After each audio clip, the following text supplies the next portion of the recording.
નમસ્કાર વિદ્યાર્થી મિત્રો, હું જસાણી સર આપ સૌનું જસાણી એજ્યુકેશનમાં હાર્દિક સ્વાગત કરું છું.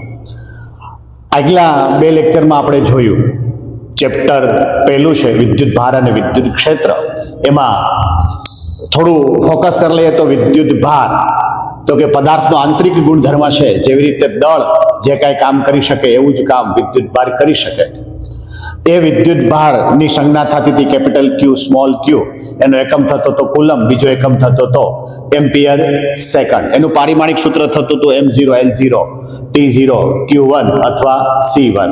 બીજું પારિમાણિક સૂત્ર એનું થાય M0 L0 T1 A1. વિદ્યુત ભારના ગુણધર્મ જુઓ. વિદ્યુત ભારના ગુણધર્મ જોઈએ તો વિદ્યુત ભારનો બેઝિક સરવાળો થઈ શકે, વિદ્યુત ભારનું ક્વોન્ટમીકરણ થઈ શકે અને વિદ્યુત ભારનું સંરક્ષણ પણ થઈ શકે, અને વિદ્યુત ભાર એક સ્થળ પરથી બીજા ઘટક પર સ્થળાંતર કરી શકાય છે. પરમાણુની અંદર પ્રોટોન અને ઇલેક્ટ્રોન બંને છે. પ્રોટોન અને ઇલેક્ટ્રોન બંને છે કહેતા વિદ્યુત ભાર બે પ્રકારના છે, પ્લસ અને માઇનસ. એમાં પ્રોટોનના વિદ્યુત ભારને પ્લસ, ઇલેક્ટ્રોનના વિદ્યુત ભારને માઇનસ કહેવામાં આવે છે. તો સ્થળાંતર કોનું થાય છે તો કે માઇનસ કહેતા ઋણ વિદ્યુત ભારનું સ્થળાંતર થાય છે. જે ઘટકમાંથી ઋણ વિદ્યુત ભાર નીકળે એ ધન ભારિત બને છે અને જ્યાં જાય ત્યાં એ ઋણ ભારિત બને છે. આની સાથોસાથ એમ કહેવાય કે દળમાં પણ ફરક પડે છે. જ્યાંથી વિદ્યુત ભાર નીકળે ત્યાં દળ ઘટે અને જ્યાં જાય છે ત્યાં દળ વધે છે. જે ધાતુમાં મુક્ત ઇલેક્ટ્રોન હોય એને વાહક કહેવામાં આવે છે કહેતા એ ઇલેક્ટ્રોન ઋણ વિદ્યુત ભાર મુક્ત રીતે ફરી શકે તો એને વાહક કહેવાય. વાહકમાં અવરોધ ઓછો હોય છે.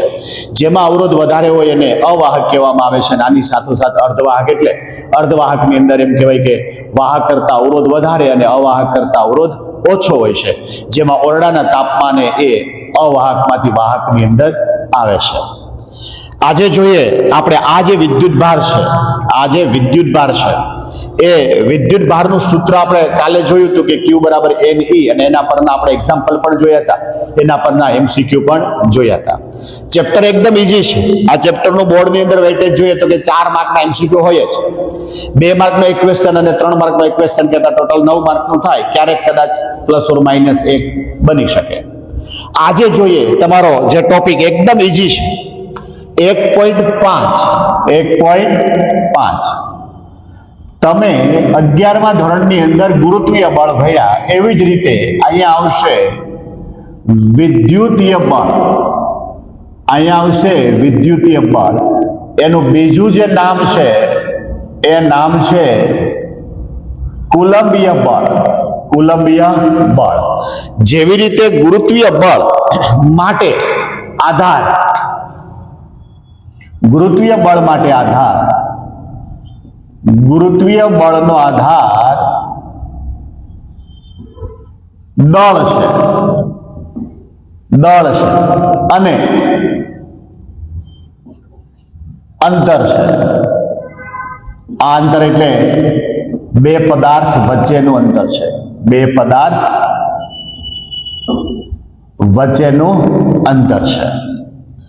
આવી જ રીતે કુલંબીય બળનો આધાર, આવી જ રીતે કુલંબીય બળનો આધાર, કુલંબીય બળનો આધાર વિદ્યુત ભાર છે. આ વિદ્યુત ભાર કેવા હોવા જોઈએ તો કે બિંદુવત અને સ્થિર. બિંદુવત અને સ્થિર. બિંદુવત અને સ્થિર. કુલંબીય બળનો નિયમ જોઈએ. કુલંબીય બળનો નિયમ જોઈએ. તમારે ક્વેશ્ચન આવો આવશે કે કુલંબીય બળ અદિશ સ્વરૂપ સમજાવો. અદિશ સ્વરૂપ સમજાવો. તો પહેલા આવશે નિયમ. પહેલા આવશે નિયમ કે બે બિંદુવત સ્થિર વિદ્યુત ભાર વચ્ચે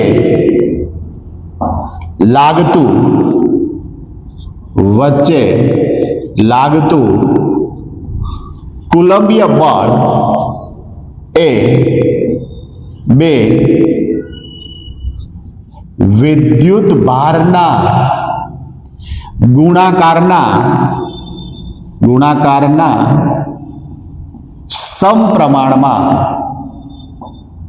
સમપ્રમાણમાં અને તેમની વચ્ચેના અંતરના વર્ગના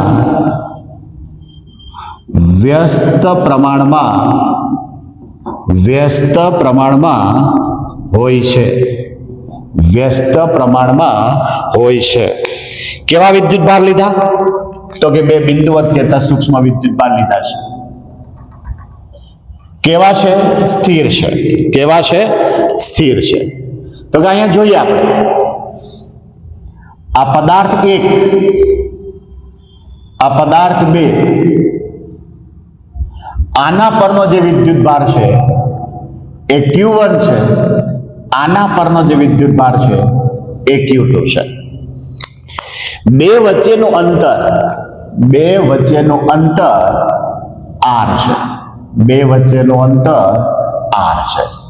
આપણને ખબર છે કે આપણે વિદ્યુત ભાર કેપિટલ Q અને સ્મોલ q બંને વડે બતાવી શકાય, તો આપણે અહીંયા સ્મોલ q લીધું છે.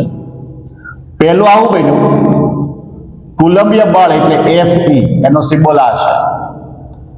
ચલે છે Q1 Q2 અને Fe ચલે છે 1/r². સમપ્રમાણ એટલે વધે તો વધે ને ઘટે તો ઘટે, વ્યસ્ત પ્રમાણ એટલે વધે તો ઘટે ને ઘટે તો વધે. અને આવી રીતે લખી શકાય કે Fe ચલે છે Q1 Q2 r². ચલનની નિશાની જો દૂર કરીએ તો અહીંયા અચળાંક સ્વરૂપે k આવે, Q1 Q2 r², જ્યાં k બરાબર 1/4πε0, 1/4πε0. ε0 એટલે શૂન્ય અવકાશમાં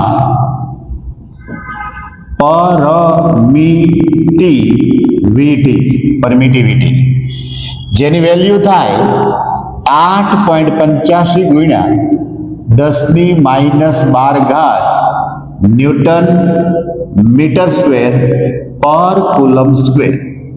ન્યૂટન મીટર સ્ક્વેર પર કુલમ સ્ક્વેર. અહીંયા જોઈએ, કિંમત મૂકીએ તો સૂત્ર આવું બને, આ Fe બરાબર 1/4πε0 Q1 Q2 r²,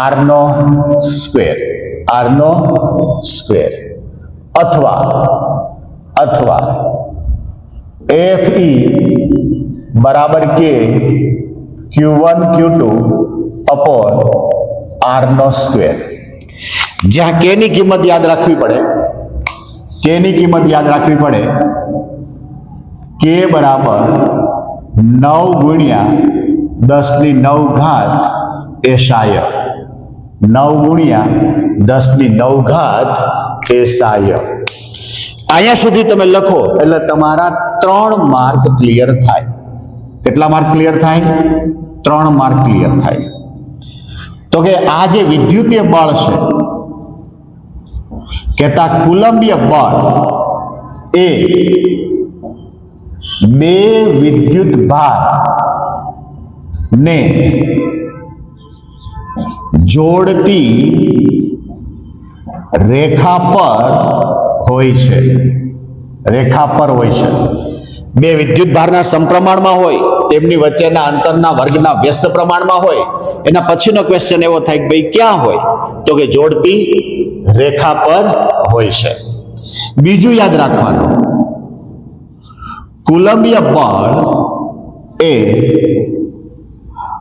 અપાકર્ષી અથવા આકર્ષી, અપાકર્ષી અથવા આકર્ષી હોય છે, અપાકર્ષી અથવા આકર્ષી હોય છે. એટલું યાદ રાખવાનું, આના પરથી ઘણા બધા શોર્ટ ક્વેશ્ચન પૂછાય. ક્લિયર? કુલમ્બનો નિયમ શું છે? તો કે બે બિંદુવત અને સ્થિર વિદ્યુત ભાર વચ્ચે લાગતું બળ એ બે વિદ્યુત ભારના ગુણાકારના સમપ્રમાણમાં અને તેમની વચ્ચેના અંતરના વર્ગના વ્યસ્ત પ્રમાણમાં હોય છે. તમે 11મા ધોરણના ગુરુત્વાકર્ષણના ચેપ્ટરમાં જોયું કે ગુરુત્વાકર્ષણ બળનો જે નિયમ હતો એ પણ આવો જ હતો કે ગુરુત્વાકર્ષી બળ એ બે પદાર્થના દળના ગુણાકારના સમપ્રમાણમાં અને તેમની વચ્ચેના અંતરના વર્ગના વ્યસ્ત પ્રમાણમાં છે. કહેતા વિજ્ઞાનના બે મજબૂત પાયા, બે સ્તંભ, અને એને વ્યસ્ત વર્ગના નિયમ કહેવામાં આવે છે. કારણ કે બંને બળની અંદર જુઓ તો વ્યસ્ત વર્ગ થયો છે, અંતરનો વર્ગ થયો છે, માટે આને વ્યસ્ત વર્ગનો નિયમ પણ કહેવામાં આવે છે. આપણે જે પદાર્થ લીધો હતો, આના પરથી શોર્ટ ક્વેશ્ચન ચાલુ થાય. આપણે જોઈએ, આ પદાર્થ લીધો હતો, આ પદાર્થ 1 અને આ પદાર્થ 2. આનો જે વિદ્યુત ભાર હતો એ Q1, આનો જે વિદ્યુત ભાર હતો એ Q2. બે વચ્ચેનું અંતર R છે. આમાં આપણે જોયું કે અપાકર્ષી બળ અને આકર્ષી બળ બંને હોય. તો આપણે જોઈએ Q1 Q2 greater than 0, Q1 Q2 greater than 0, તો જે બળ મળે એ પ્લસ મળશે. બળ કેવું મળશે? પ્લસ મળશે. બીજું, Q1 Q2 લેસ ધેન 0, તો આ જે બળ મળે એ માઇનસ મળશે. તો કે આ બે પ્લસ ક્યારે થાય? તો કે બે ધન હોય, એનો મતલબ એવો થયો કે Q1 અને Q2 આ બે પ્લસ હોય અથવા એ માઇનસ હોય. બે પ્લસ હોય અથવા બે માઇનસ હોય. કહેતા આ જે છે એ સજાતીય થયા. આ કેવું થયું? એ સજાતીય થયા. જો બેમાંથી એક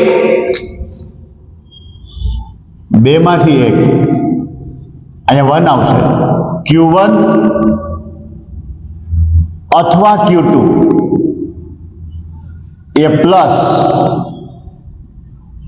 અથવા માઇનસ હોય, તો એનો મતલબ એ થયો કે કેવા થયા? વિજાતીય. એ કેવા થયા? વિજાતીય. ઉપલા વચ્ચે જે બળ લાગે કેવું લાગશે? અપાકર્ષી. ઉપલામાં જે બળ લાગે કેવું લાગશે? અપાકર્ષી. આ જે બળ છે એ હંમેશા અપાકર્ષી. આ બાજુનું જે બળ છે, આમાં જે બળ લાગે એ બળ કેવું લાગશે? તો કે આકર્ષી. આ બળ કેવું લાગશે? આકર્ષી. તો કે જોઈએ, યાદ રાખવાનું એ છે કોણ બળ લગાડે છે, કોના પર બળ લાગે છે. જો હું આવું લખું, અત્યારની જે કન્ડિશન છે સિમ્બોલની, એના માટે ધારણા આવું કરીએ કે જો Q1 અને Q2 બંને પ્લસ અથવા માઇનસ છે, પ્લસ અથવા માઇનસ છે, તો એના માટેનો સિમ્બોલ આવો થશે કે આ Q1 આ Q2 તેમના વચ્ચેનું અંતર R છે. આપણે એવું કીધું કે આ લાગતું બળ ક્યાં હોય? તો કે બેયને જોડતી રેખા પર હોય, એટલે આના પર ગમે ત્યાં હશે. 3 પોઝિશન થઈ શકે, બે વચ્ચે હોય, બહાર હોય, આવું હોઈ શકે. અપાકર્ષી બળ હશે તો એના માટે જોવાનું છે આ 1 નંબરનો વિદ્યુત ભાર આ 2 ઉપર બળ લગાડે, જેના પર બળ લાગે એ પહેલા, જેના વડે બળ લાગે એ પછી. જેના પર બળ લાગે એ પહેલા, જેના વડે બળ લાગે પછી. કોણ બળ લગાડે? 1. કોના પર બળ લાગે? 2 ઉપર. તો તમારું સિમ્બોલ બન્યો F21, તો એનો એરો આવે આ બાજુ, કારણ કે બળ સદિશ રાશિ છે. આવી રીતે થશે અપાકર્ષી. જો આ બાજુ વિચારીએ તો આવું થશે. આ 1 ઉપર કોણ બળ લગાડે? 2. તો આવું થશે. જે ના પર બળ લાગે એ પહેલા, જેના વડે બળ લાગે એ પછી. તો આવું વિચારી શકાય, આ F21 બરાબર K Q2 Q1 upon R². આવું પણ વિચારી શકાય, F12 બરાબર K Q1 Q2 upon R².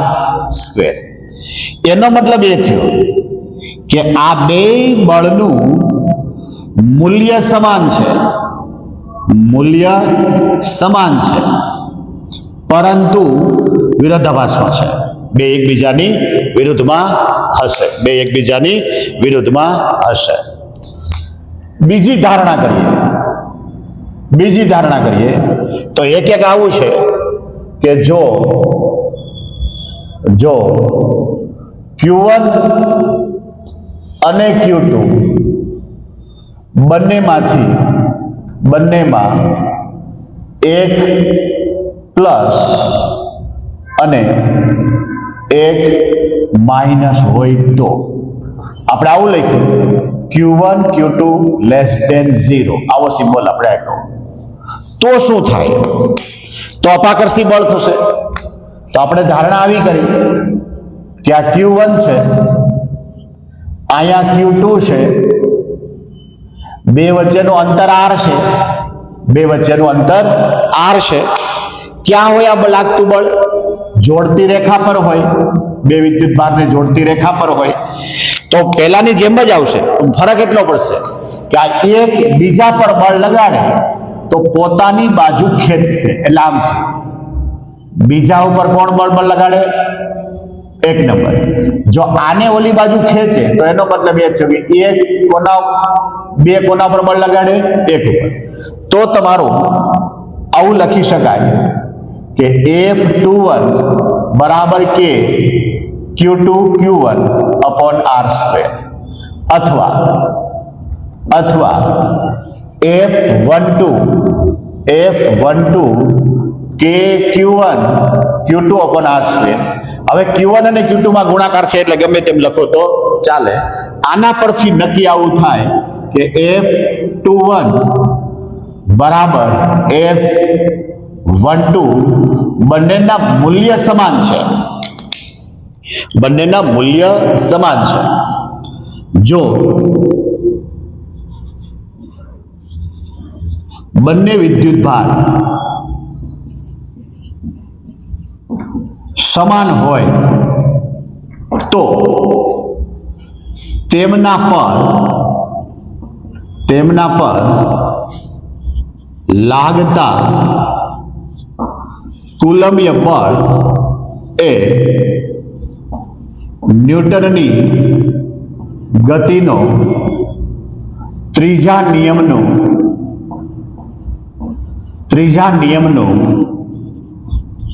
પાલન થાય છે. ત્રીજા નિયમનું પાલન થાય છે. કહેતા મૂલ્ય સમાન, કહેતા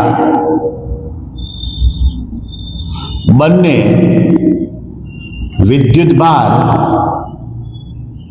વડે લાગતા બળના મૂલ્ય સમાન અને વિરુદ્ધ દિશામાં હશે. એકદમ ઈઝી છે, પણ આના પરથી શોર્ટ ક્વેશ્ચન, દાખલા, જે કે એક્ઝામ્પલ પૂછે એમાં પણ રકમ બદલાવી શકે. ક્લિયર? એટલું આપણે સાબિત કર્યું કે કુલંબીય બળ માં બંને વિદ્યુત ભારના મૂલ્ય જો સમાન હોય તો એ ન્યૂટનની ગતિના ત્રીજા નિયમને અનુસરે છે. આકર્ષી અપાકર્ષી આપણે એ યાદ રાખવાનું કે જેના પર બળ લાગે એ પહેલા, જેના વડે બળ લાગે એ પછી. હજી આમાંનામાં થોડું આગળ જોઈએ કે આપણે આ બંને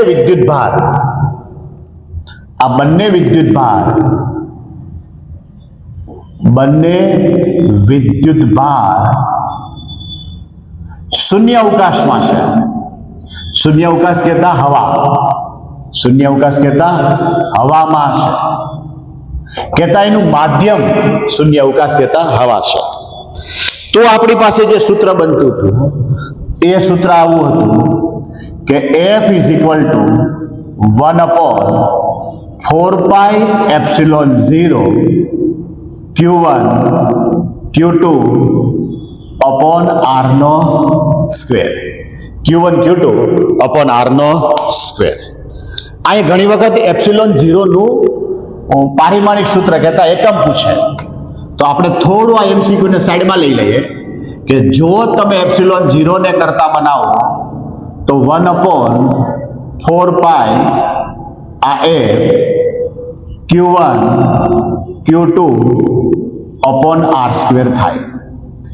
એના પરથી નક્કી કરી શકાય કે 1/4π તો અચળ છે, Q1 અને Q2 C સ્ક્વેર થાય એના છેદમાં ન્યૂટન મીટર સ્ક્વેર થાય. ઘણી બધી વાર આ પ્રકારનો MCQ પૂછાણો છે કે એપ્સિલોન 0 નું પારિમાણિક સૂત્ર. એપ્સિલોન 0 છે શું? તો આપણે કહી દીધું છે કે શૂન્ય અવકાશમાં પરમિટિવિટી છે.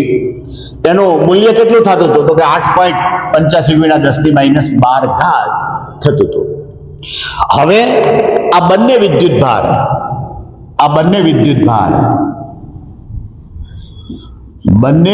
ભાર કોઈ માધ્યમમાં હોય તો જે બળ લાગે એ બળ F ડેશ બરાબર 1/4πε Q1 Q2 upon R નો સ્ક્વેર, જ્યાં એપ્સિલોન એટલે માધ્યમમાં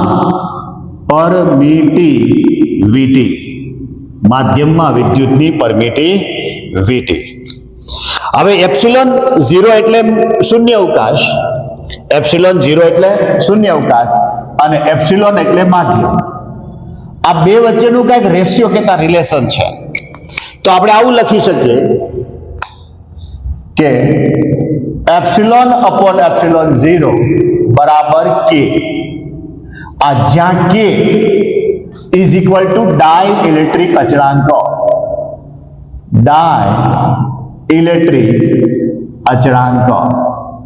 આના ટોપિકમાં બે વાર K આવ્યા. એક સૂત્રમાં આવ્યો જેની વેલ્યુ થતી હતી 9 × 10⁹, જ્યારે આની વેલ્યુ જુદી જુદી રહેશે, માધ્યમ પર આધારિત છે. જો એપ્સિલોન ને કરતા બનાવો તો એપ્સિલોન 0 K થાય. જો એને ઓલા સૂત્રમાં મૂકીએ તો F ડેશ બરાબર 1/4πε0 K Q1 Q2 upon R નો સ્ક્વેર. તો આમાં તમને ક્યાંક EF મળશે. જો હું બોર્ડર લાઈન બતાવી દઉં, આ જે મેં રેડ કલરથી બતાવ્યું એ ક્યાંક સૂત્ર આવું બન્યું, અલગ પાડ દઉં તો સૂત્ર આવું બને, આ 1/K ગુણ્યા 1/4πε0 Q1 Q2 upon R square. તો સાઈડનું જે અલગ પાડ્યું એના બરાબર F મૂકી શકાય, આને F કહેવાય. તો સૂત્ર આવું બને, F ડેશ બરાબર F/K. જો તમે માધ્યમમાં હોય અને શૂન્ય અવકાશમાં જાઓ તો શું બન્યું? કેમાં ભાગનું અને કેમાં ગણું, એમાંથી શું બની શકે? પહેલા વિદ્યુત ભાર ક્યાં હતો? શૂન્ય અવકાશમાં. પછી ક્યાં આવ્યો? માધ્યમમાં શૂન્ય અવકાશમાંથી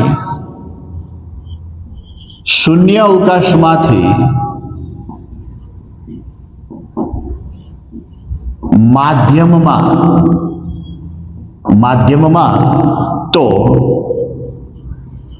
કેમાં ભાગનું બળ થાય? કેમાં ભાગનું બળ થાય? આ યાદ રાખવું પડશે. જો માધ્યમમાંથી શૂન્ય અવકાશમાં જાય, માધ્યમમાંથી શૂન્ય અવકાશમાં જાય, પહેલા ક્યાં હોય? માધ્યમમાંથી શૂન્ય અવકાશ. તો F is equal to KF dash. એનો મતલબ એ થયો કે માધ્યમમાંથી શૂન્ય અવકાશમાં જાય તો બળ K ગણું થાય.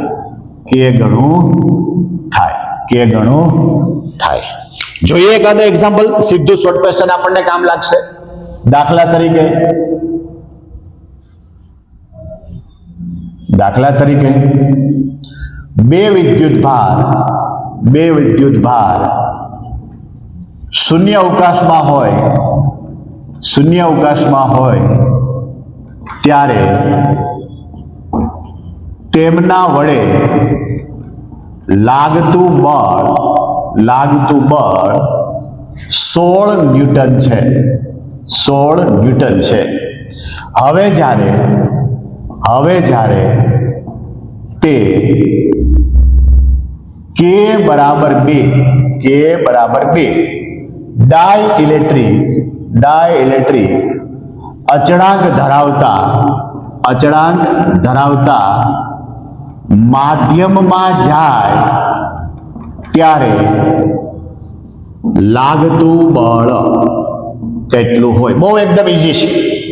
આપણે એવું કીધું કે શૂન્ય અવકાશમાંથી જ્યારે માધ્યમમાં જાય ત્યારે સૂત્ર આ લાગુ પડે, F/K. શૂન્ય અવકાશમાં હતું ત્યારે બળ કેટલું હતું? 16. જે માધ્યમમાં જાય છે એનો ડાઇલેક્ટ્રિક અચળાંક કેટલો છે? 2. તો સીધું કેટલું થઈ ગયું? 8 ન્યૂટન બળ થઈ ગયું. ઊંધું વિચારો. જો 8 ન્યૂટન હોય કેતા માધ્યમમાંથી શૂન્ય અવકાશમાં જાય તો શું શક્ય બને? તો કે F બરાબર KF ડેશ. તો K કેટલો છે? 2. F ડેશ કેટલો છે? 8. તો જવાબ કેટલો થાય? 16 ન્યૂટન. ક્લિયર? આમાંથી મોટા ભાગના શોર્ટ ક્વેશ્ચન પૂછવાની શક્યતા રહે. શૂન્ય અવકાશમાંથી માધ્યમમાં અને માધ્યમમાંથી શૂન્ય અવકાશમાં. જો એ બે વિદ્યુતભાર શૂન્ય અવકાશમાં હોય અને માધ્યમમાં જાય તો કેમાં ભાગનું બળ થાય, અને માધ્યમમાંથી જો શૂન્ય અવકાશમાં જાય તો કે ગણો થાય. અહીંયા જોઈએ એકાદા એક્ઝામ્પલને આપણે પ્રયત્ન કરીએ. તમારા સ્વાધ્યાયની અંદર પહેલો દાખલો છે, એક્ઝામ્પલ છે. 2 × 10⁻7 કુલમ અને 3 × 10⁻7 કુલમ વિદ્યુતભાર ધરાવતા હવામાં 30 સેન્ટીમીટર અંતરે રહેલા બે નાના વિદ્યુતભારિત ગોળાઓ વચ્ચે કેટલું બળ લાગે? હવે મારી પાસે આ એક વિદ્યુતભાર છે, આ બીજો વિદ્યુતભાર છે. બે વિદ્યુતભાર ધન છે, મને રકમ પરથી ખબર પડી. એટલે જે બળ લાગશે એ અપાકર્ષી હશે.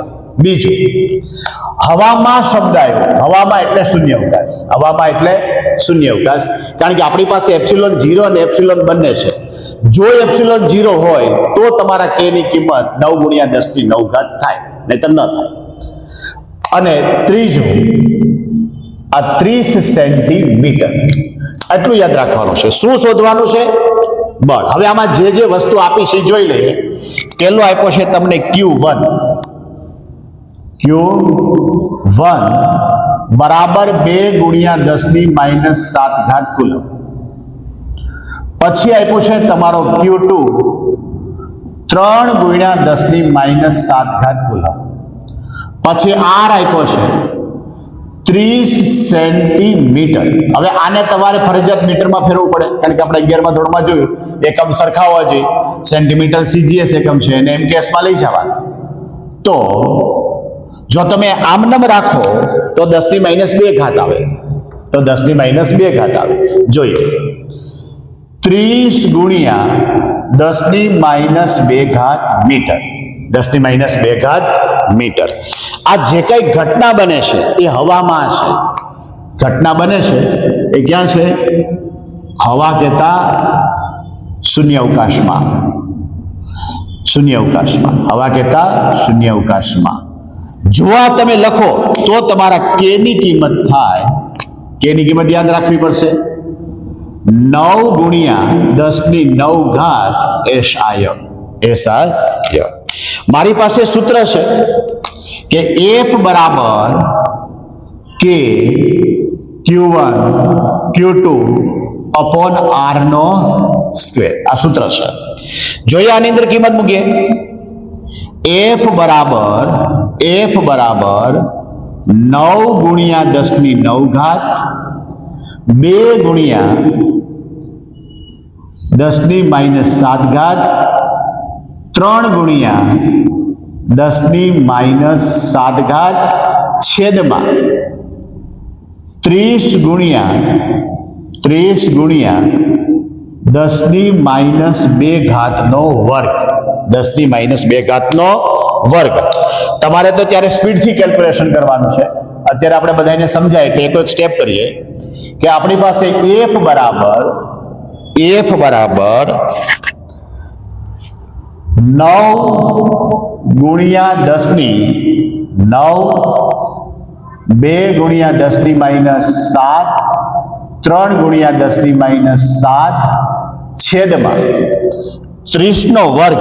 3 નો વર્ગ 9 એટલે 900 ગુણ્યા 10⁻4 ઘાત. તો આને આમ પણ લખી શકાય કે 9 ગુણ્યા 10⁹ 6 ગુણ્યા 10⁻14 છેદમાં 9 ગુણ્યા 10⁵ ગુણ્યા 10⁻4. આ 9 ઉડી ગયા. જોઈએ આ 6 ગુણ્યા 10⁹ ઘાત ગુણ્યા 10⁻14 ઘાત ગુણ્યા 10⁻2 ઘાત 10⁴ ઘાત. નીચેની જે ઘાત છે આપણે ઉપર લીધી તમને ખ્યાલ આવે એટલા માટે. તો હવે તમારો આન્સર થયો 6 ગુણ્યા 9 ને 4 13 14 ને 2 16 તો 10⁻13 ઘાત ગુણ્યા 10⁻16 ઘાત. તો 6 ગુણ્યા 10⁻3 ઘાત ન્યૂટન. આ તમારો આન્સર આવ્યો. આ તમારો આન્સર આવ્યો. કેવા પ્રકારનું બળ છે એવું તમને પૂછે તો કે આ લાગતું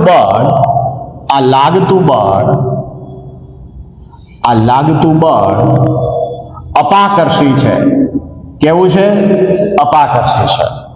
સારું. આના પરથી હજી થોડા શોર્ટ ક્વેશ્ચન જોઈ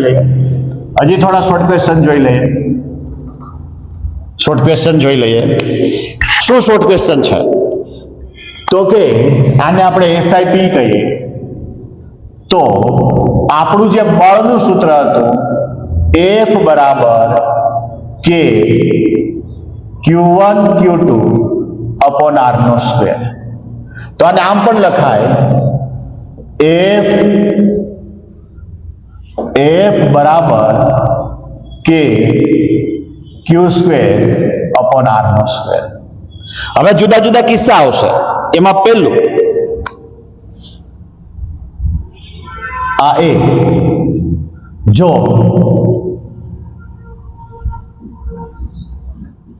વિદ્યુત ભાર અચળ, વિદ્યુત ભારમાં કોઈ ફેરફાર ન થાય, વિદ્યુત ભાર અચળ, પરંતુ R એ R/2 કહેતા અંતર અડધું, તો F ડેશ બરાબર K Q square upon R/2 નો સ્ક્વેર. કહેતા કે Q square R square by 4 કહેતા આ 4 ઉપર આવે કે Q square upon R square આના બરાબર એફ મુકાય તો એનો મતલબ એ થયો એફ ડેશ બરાબર 4f. કઈ કન્ડિશન મેં લીધી? વિદ્યુત ભારમાં મેં ફેરફાર ન કર્યો, ખાલી અંતર અડધું કર્યું તો લાગતું બળ 4 ગણું થઈ ગયું. બીજી કન્ડિશન ઊંધું વિચારો આના કરતા કે જો આર અચળ